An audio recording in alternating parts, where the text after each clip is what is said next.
अब जाओ आ जाओ इधर हाँ हाँ हाँ पाठवता ना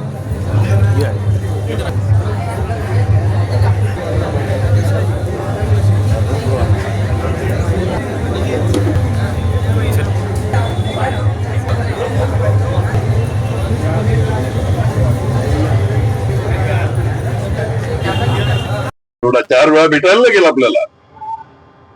लक्षात आलं ना, तुमची नावं लक्षात ठेवायला, भेटायला तुम्ही येत चला.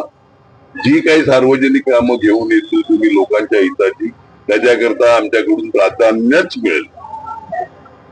त्याच्यातून जे तुम्ही सांगितले 2 नंबर 4 नंबर 5 नंबर 7 नंबर हे वॉर्ड जे सांगितले, त्याच्या व्यतिरिक्त पण तुमचे नातेवाईक ओळखी पाळखी कोण असतील, कोणाला फोन करता येत असेल तर ते पण तुम्ही करा. एवढंच यावेळी मी सांगतो. सगळ्यांचं मनपूर्वक स्वागत, धन्यवाद. अजून आणखीन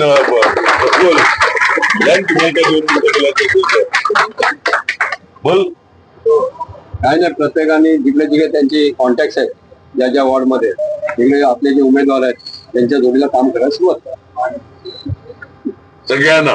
बाकी एक सांगतो, प्रस्तावणार नाही तुम्ही खुशच राहतील. कधी या माझ्याकडे, आम्ही आहेत तुमच्याकडे. आलेल्या आहात त्या सर्वांचं, महिला असतील पुरुष असतील, माझे सहकारी असतील, माझे रिक्षा चालक असतील, रिक्षा चालक महिला असतील, या सर्वांचं मी आज आभार व्यक्त करतो की त्याने गेली 20 वर्ष माझ्यासोबतच राजकारणासाठी माझ्यासोबत राहिले, त्यांच्या ज्या काय प्रश्नांच्या समस्या सोडवल्या आणि त्या आजही याच्या पुढे सोडत राहणार. कारण बऱ्याच समस्या मी अनेक समस्या चालकांच्या, अप्पांच्या आणि दादांच्या दरबारी सोडवलेल्या आहेत. त्याच्यामुळे यापुढेही त्या समस्या यांच्याकडून सोडवल्या जाणार आहेत. सांगायचं तात्पर्य असं आहे की गेली अनेक वर्ष राजकारणात होतो. मागील काही काळात एका पक्षात 16 वर्ष काढली आणि दुसऱ्या पक्षात ज्यावेळी मी गेलो त्यावेळी दुसऱ्या पक्षाच्या खासदारी नव्हते, आमदारी नव्हते, महानगरपालिकेचा विषयच नव्हता. परंतु अशावेळी एक कार्यकर्ता म्हणून त्या ठिकाणी जोराने जी जबाबदारी पक्षाने आमच्यावर दिली होती ती जोमाने माझ्या कार्यकर्त्यांसोबत घेऊन जो काय आम्ही ताकद लावली होती, म्हणजे ताकदीच्या जोरावरती ग्राउंड लेवलला म्हणजे तळातून आम्ही ताकद लावली होती. अशा ठिकाणी आम्ही लोकसभेला भाजपचा खासदार दिलेला, आमदारही दिलेला. परंतु आल्यानंतर ही संख्या त्यांची वाढल्यानंतर त्यांना जे काही कार्यकर्त्यांकडे दुर्लक्ष झाला, त्यामुळे एकनिष्ठ त्यांच्यासोबत एकरूप राहिलेले कार्यकर्त्यांना त्यांना वेळ नव्हता. त्यांच्याकडे ज्याप्रमाणे आयारामन ज्या पक्षाने बहुजन विकास आघाडीवरती सातत्याने विरोध दर्शवला होता किंवा जी काही टीका केली होती, त्याच पक्षाचे उमेदवार भाजपमध्ये आयात करून त्यांना तिकीट दिली.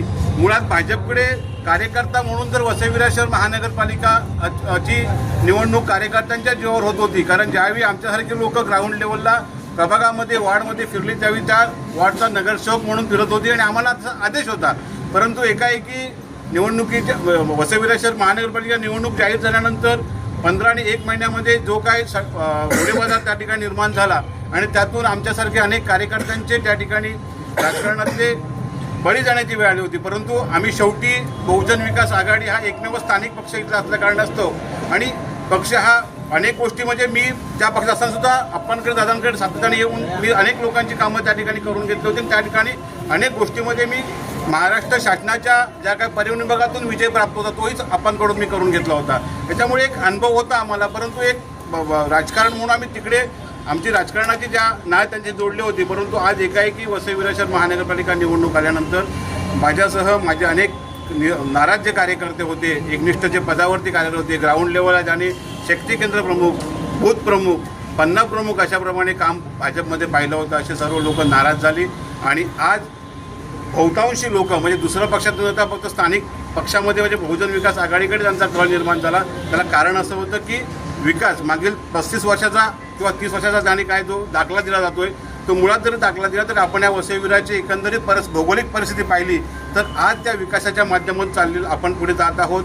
रस्ते असतील किंवा एकाएकी ह्या शहराचा विकास करण्यासाठी कोणीही जरी आलं ते म्हणत असेल की आम्ही आलो आणि विकास केला तरी विकास होणार नाही, कारण आमदाराने येऊन 1.5 वर्षाचा टप्पा पूर्ण होत आहे तरी पण तो विकास आपल्याला दिसत नाही आहे. काही ठिकाणी ज्या रखडलेली कामं आहेत ती पूर्णतः होत नाही आहेत आणि त्याच्यामुळे फक्त टीका करून लोकांचं मन कुठेतरी वळून काहीतरी आपण प्रयत्न करत आहेत. मला वाटतं मुळात अशी लोक बोलणार नाही आणि ती बोलू नये म्हणून मी आज प्रभाग क्रमांक 4 असेल, प्रभाग क्रमांक 7 असेल, प्रभाग क्रमांक 2 असेल आणि प्रभाग क्रमांक 5 असेल, हा जो विजय आहे तो आज आम्ही विजयाची निर्णायक जी मतं आहेत ते आज आम्ही या अप्पांच्या चरणी अर्पण करत आहोत आणि मी आज जाहीर करतो की ह्या ठिकाणचे विजय जो आहे हा निश्चित आहे आणि निश्चित होणार. तर निर्णायक मतांची जी काही खेळी असते ती निर्णायक मतांची खेळी आज आम्ही घेऊन बहुजन विकास आघाडीमध्ये सामील झालेलो आहोत.